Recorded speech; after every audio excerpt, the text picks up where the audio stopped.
Hello everyone, আমি আবারও চলে এলাম তোমাদের সামনে একটা নতুন ভিডিও নিয়ে। তো এটা হলো শিব চতুর্দশীর দিনের ভিডিও। তো দেখো, আমি এখানে আমার ভোলে বাবার জন্য আকন্দ ফুলের মালা বানাচ্ছিলাম। এটাকে তোমাদের এখানে কি বলে কমেন্টে অবশ্যই জানিও। আর কে কোন দিন পুজো করেছো, কিভাবে করেছো বলো কিন্তু। এই দেখো, আমার মালা বানানো কমপ্লিট।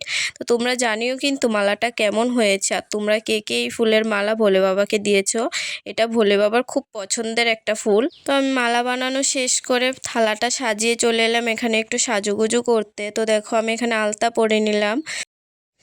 তো দেখো, ফাইনালি আমি চলে এলাম যেখানে পুজো দেবো, ওইখানে মানে আমাদের বাজারে। তো দেখো, তোমরা দেখতে থাকো পুরো ভিডিওটা।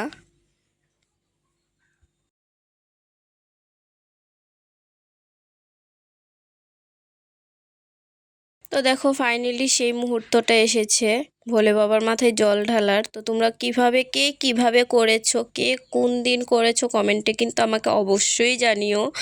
আমি তো করেছি প্রথম দিন, আর তোমরা কবে করলে জানাতে ভুলো না কিন্তু। তো দেখো, আমি কিভাবে পুজো করেছি, কিভাবে কি করেছি। আমি জানি না কি ভুল করেছি কি না করেছি, কিন্তু আমার কাছে মানে মন থেকে করলে সব কিছুই মানে ভুল করে নিলেও ভগবান ক্ষমা করে দেবে, এটাই আমি বিশ্বাস করি। তো তোমরা দেখতে থাকো, সবাই বলো হর হর মহাদেব।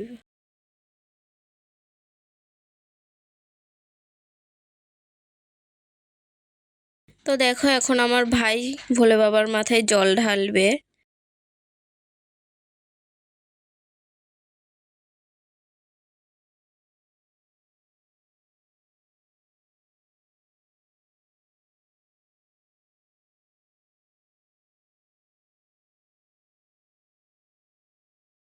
দেখো, সবাই জল ঢেলে এখন অঞ্জলি নেওয়া কমপ্লিট। এখন যজ্ঞের ফোঁটা নিয়ে প্রসাদ নিয়ে তারপর বাড়ি যাব।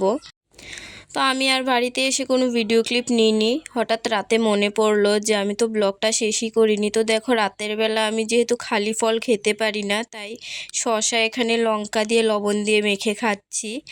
তো তোমাদের ভিডিওটা কেমন লাগলো কমেন্টে অবশ্যই জানিও। ভালো লাগলে লাইক, কমেন্ট, শেয়ার এবং সাবস্ক্রাইব করতে ভুলো না। তো সবাইকে টাটা, বাই।